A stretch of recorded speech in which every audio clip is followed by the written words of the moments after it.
달리기, 왜 생존을 위한 필수 전략인가? 과학의 명쾌한 경고. 여러분, 걷기만으로도 충분하다고 생각하시나요? 하지만 과학은 말합니다. 달려야 산다. 오늘 우리는 왜 걷기보다 달리기가 더 강력한 생존 전략인지 세계적인 학술 논문과 보건기관 데이터를 바탕으로 파헤쳐 보겠습니다. 이 영상을 끝까지 보신다면 당신의 운동 습관이 완전히 바뀔지도 모릅니다. 1장. 걷기와 달리기의 차이, 강도의 압도적 우위. 걷기와 달리기는 겉보기에 비슷해 보이지만 우리 몸에 주는 자극은 완전히 다릅니다. 걷기는 저강도 유산소 운동입니다. 호흡과 심박수가 크게 오르지 않아 일상 속에서 부담 없이 할 수 있죠. 반면 달리기는 중고강도 유산소 운동입니다. 심박수는 더 빨리 오르고 심폐 능력을 강하게 자극합니다. 미국 메이오 클리닉은 다음과 같이 설명합니다. 같은 거리를 이동할 때 걷기와 달리기 모두 건강에 도움이 되지만 달리기가 더 짧은 시간 안에 효과를 주는 경향이 있다고요. 즉, 같은 시간이라면 달리기는 걷기보다 훨씬 더 많은 칼로리를 소모하고 심혈관을 더 빠르게 강화합니다. 핵심은 운동 강도의 차이입니다. 2장. 왜 달려야 하는가? 사망률 데이터의 충격. 운동이 수명을 늘린다는 사실은 잘 알려져 있습니다. 하지만 구체적으로 걷기와 달리기 중 어느 쪽이 더 효과적일까요? 여기서 학술 연구들이 명확한 답을 줍니다.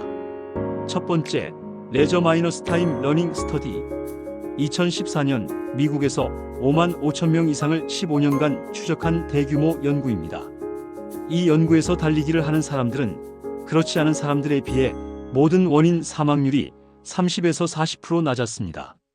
심혈관 질환으로 인한 사망률은 심지어 45%나 낮았죠.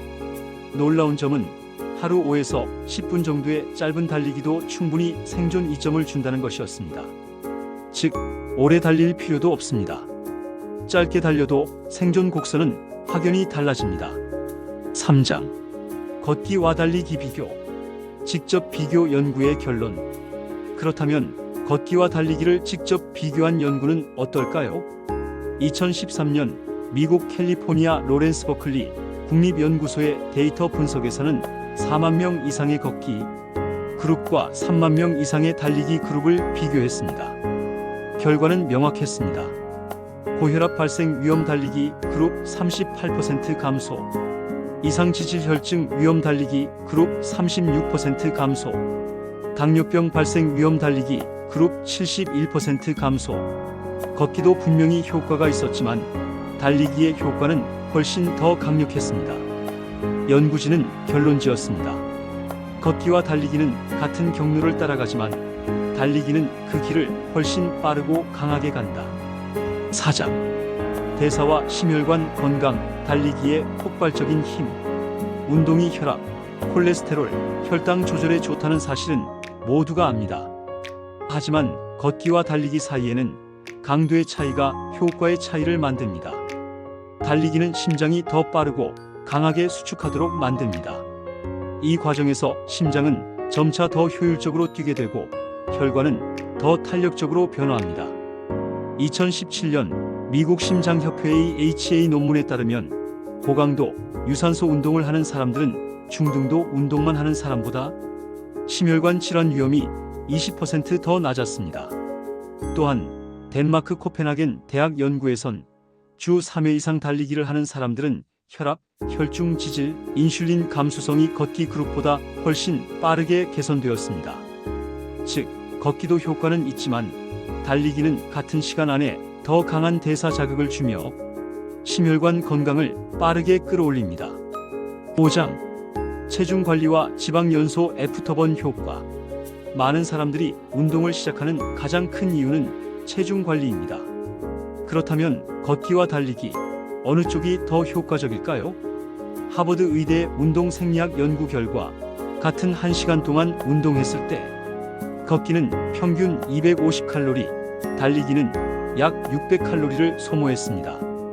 칼로리 소모량이 2배 이상 차이가 나는 겁니다.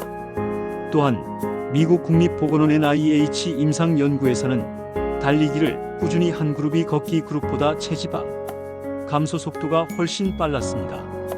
특히 달리기는 운동 후에도 애프터번 효과가 발생합니다. 즉, 운동이 끝난 뒤에도 몸은 여전히 칼로리를 태우고 있는 것이죠. 걷기는 안정적이고 꾸준한 소비를 유도하지만 달리기는 짧고 강하게 폭발적인 소비를 만들어냅니다. 체중 관리와 지방 연소의 달리기가 더 빠르고 강력한 결과를 주는 이유입니다. 6장. 골격, 근육, 그리고 관절에 주는 의외의 영향. 그렇다면 달리기는 관절에 무리만 주는 운동일까요? 꼭 그렇지만은 않습니다. 2015년 스탠퍼드 대학의 연구에서 중년 이상의 달리기 그룹과 걷기 그룹을 20년간 추적했습니다. 놀랍게도 달리기 그룹은 무릎 관절염 발병률이 더 낮았습니다. 그 이유는 달리기가 무릎 주위 근육을 강화하고 체중을 더 효율적으로 분산시키기 때문입니다. 또한 달리기는 뼈에 강한 충격을 주어 골밀도 증가에도 도움을 줍니다. 이는 노년기 골다공증을 예방하는 중요한 요소가 됩니다. 물론 무리한 달리기는 부상을 초래할 수 있습니다.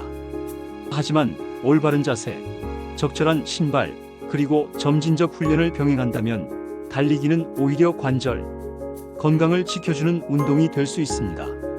7장. 실제 사례와 기대 수명의 극적인 변화. 달리기의 힘은 단순히 연구 데이터로만 증명되지 않습니다. 실제 사람들의 삶에서도 확인됩니다. 미국 국립보건원 NIH 임상 사례에서 중년 이후 비만과 고혈압을 가진 남성이 걷기 5분, 달리기 1분 인터벌로 시작해 1년 만에 혈압과 혈당, 체중을 모두 정상 범위로 회복했습니다. 또 다른 사례는 덴마크 코펜하겐 시티 하트 스터디입니다.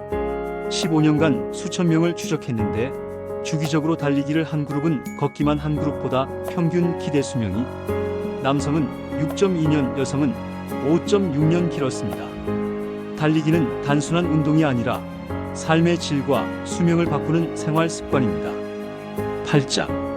반론과 균형 잡힌 관점. 절대적 정답은 없다. 여기서 한 가지 짚고 넘어가야 할 점이 있습니다. 모든 사람이 달리기를 해야만 하는가? 라는 질문입니다. 걷기는 분명 장점이 많습니다. 관절에 부담이 덜하고 누구나 어디서든 쉽게 할 수 있으며 정신적 안정과 스트레스 완화에도 탁월합니다. 특히 무릎이나 허리에 이미 문제가 있는 분 혹은 고령자에게는 걷기가 더 적합할 수 있습니다. 실제로 하버드 공중보건대학원 보고서에서도 걷기만으로도 심혈관 질환 위험을 30에서 40% 줄일 수 있다고 밝혔습니다. 따라서 달리기가 절대적 정답은 아닙니다. 중요한 것은 개인에게 맞는 강도와 방법을 찾는 것입니다. 하지만 걷기와 달리기 중 어느 쪽이 더 강력한 건강 개선 효과를 보이는가라는 질문에 대한 과학의 답은 분명합니다. 바로 달려야 산다. 9장. 실천 전략과 팁. 부상 없이 달리는 법. 그렇다면 어떻게 달리기를 시작해야 할까요? 몇 가지 구체적인 팁을 드리겠습니다. 1. 점진적으로 시작하기. 걷기 5분, 달리기 1분을 번갈아 하는 인터벌 방식으로 시작하세요. 처음부터 오래 뛰려 하지 마세요. 2. 주 3회 20에서 30분을 목표로 처음엔 짧게 그리고 꾸준히 몸이 적응하면 자연스럽게 거리를 늘릴 수 있습니다. 3. 자세와 장비 상체를 곧게 펴고 보폭을 과도하게 넓히지 말고 충격 흡수가 좋은 러닝화를 신는 것이 중요합니다. 4. 몸의 신호를 존중하기. 무릎 통증, 발목 통증이 느껴지면 즉시 속도를 줄이거나 멈추세요. 휴식도 훈련의 일부입니다. 이 작은 습관들이 당신의 달리기를 부상 없이 오래 이어가게 만듭니다. 10장. 결론과 메시지. 삶을 바꾸는 한 걸음. 오늘 우리는 질문했습니다. 걷기와 달리기, 어느 쪽이 더 건강에 좋은가? 과학의 대답은 명확했습니다. 걷기만으로도 충분히 좋지만 달리기는 생존을 위한 더 강력한 무기입니다. 하루단 5에서 10분의 달리기만으로도 사망률을 줄이고 심혈관 건강을 지키며 체중과 혈당을 관리할 수 있습니다. 걷기는 삶을 지켜주지만 달리기는 삶을 바꿉니다. 달려야 산다. 이 문장이 오늘부터 당신의 생활 속에 새겨지길 바랍니다. 좋아요와 구독을 눌러주시면 앞으로도 더 깊이 있고 강력한 건강 정보를 전해드리겠습니다.